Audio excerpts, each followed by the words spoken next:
La meilleure triplette du milieu de terrain de l'histoire du football. Certains les classent ainsi. Ils n'étaient pas seulement des joueurs, mais trois hommes qui contrôlaient le milieu du monde. Le général Casemiro, le sergent Toni Kroos et le commandant Luka Modric. Puissance, précision et une intelligence footballistique exceptionnelle. Casemiro, le mur infranchissable. Il couvre, il combat et il détruit chaque action avant même qu'elle ne commence. Toni Kroos, le maître du tempo. Avec une seule passe, il peut changer le cours d'un match avec une précision que personne d'autre ne possède. Modric, le cœur battant. Le guerrier qui ne vieillit jamais, qui dribble sous pression et crée de l'espace à partir de rien. Pendant de longues années, les trois ont joué ensemble au Real Madrid. On ne peut pas parler de gloire européenne sans passer par eux. Pas les plus rapides, ni les plus puissants physiquement, mais ils possédaient l'un à quelque chose qui ne s'achète pas. L'harmonie, l'intelligence et le calme sous la pression. Un trio qui a écrit l'histoire dans une langue inoubliable et qu'on ne reverra peut-être jamais. Et aujourd'hui encore, leur héritage continue d'inspirer chaque milieu de terrain qui rêve de dominer l'Europe. Voici les 5 meilleurs milieux de terrain du monde actuellement.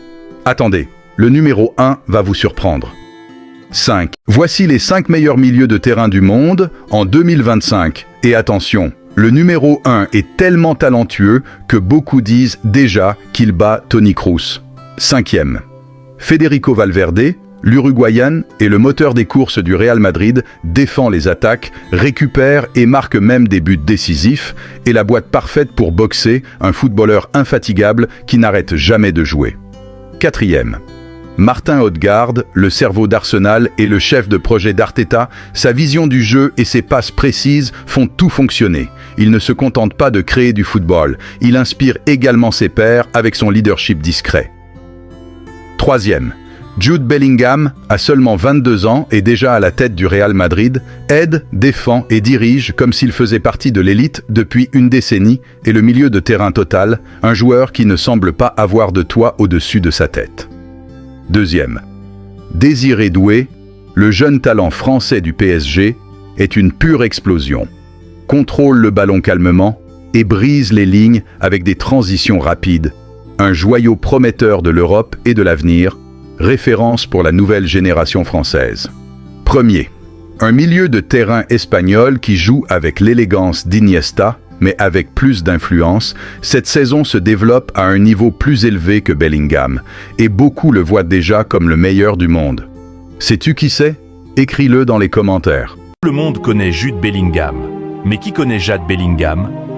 Son jumeau caché, star de l'athlétisme, méconnu du grand public. Pendant que Jude brille au Real, Jade casse les records sur la piste. Mais attends, il n'y en a pas deux, ils sont trois. Jude Bellingham, Job Bellingham et Jade Bellingham. Voici 4 joueurs qui ont déclaré qu'ils ne joueraient jamais pour le FC Barcelone. Le premier va vraiment vous surprendre.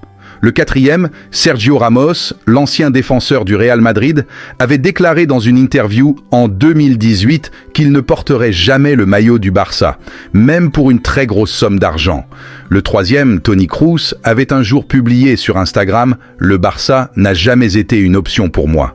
Si jamais je me retrouvais dans une situation où je devais jouer pour eux, je préférerais prendre ma retraite. » Le 2e, Kylian Mbappé.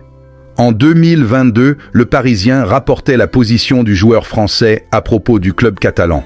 Il aurait déclaré « Le Barça n'est pas un club pour lequel je veux jouer. Ils n'ont même pas besoin de me contacter, car je ne suis pas intéressé. Le Real Madrid est mon rêve. Je n'ai jamais envisagé le Barça comme une option. » Le premier, dans une interview accordée à El Chiringuito, un international portugais a lancé « Jouer pour Barcelone ? Impossible. » Il porte le numéro 7 et joue actuellement pour Al Nasser. Vous devinez de qui il s'agit? Laissez son nom dans les commentaires. 4 joueurs qui ont fait leurs débuts les plus jeunes de l'histoire. Et attention, le numéro 1 a fait ses débuts à un âge où la plupart des enfants commençaient tout juste le lycée. Numéro 4, Pedri. À 16 ans, il a signé un contrat professionnel avec Las Palmas en 2019 et a débuté en Ligue en marquant son premier but. À 16 ans et 9 mois, il est devenu le joueur le plus jeune de l'histoire du club. Aujourd'hui, c'est le cerveau du Barça et de la sélection espagnole. Numéro 3, Francesco Camarda. 15 ans, 8 mois et 15 jours. En novembre 2023, il a débuté avec l'AC Milan en Serie A. Un enfant de 2008 jouant contre des adultes. Avec plus de 400 buts, il est considéré comme un véritable prodige de l'histoire. Numéro 2, Lamine Yamal. À 15 ans, 9 mois et 16 jours, il a débuté avec le Barça en avril 2023 face au Betis, devenant le plus jeune du club au XXIe siècle. Un an plus tard, à 16 ans et 338 jours, il est devenu le plus jeune à jouer et à marquer dans une Coupe d'Europe. Et en numéro 1, un enfant qui a débuté dans le football professionnel à seulement 12 ans. Oui, 12 ans. Il a joué contre les hommes alors qu'il était encore un enfant. Et encore aujourd'hui, on parle de ce moment historique en Bolivie. Tu sais de qui il s'agit? Ce phénomène précoce, écris-le dans les commentaires.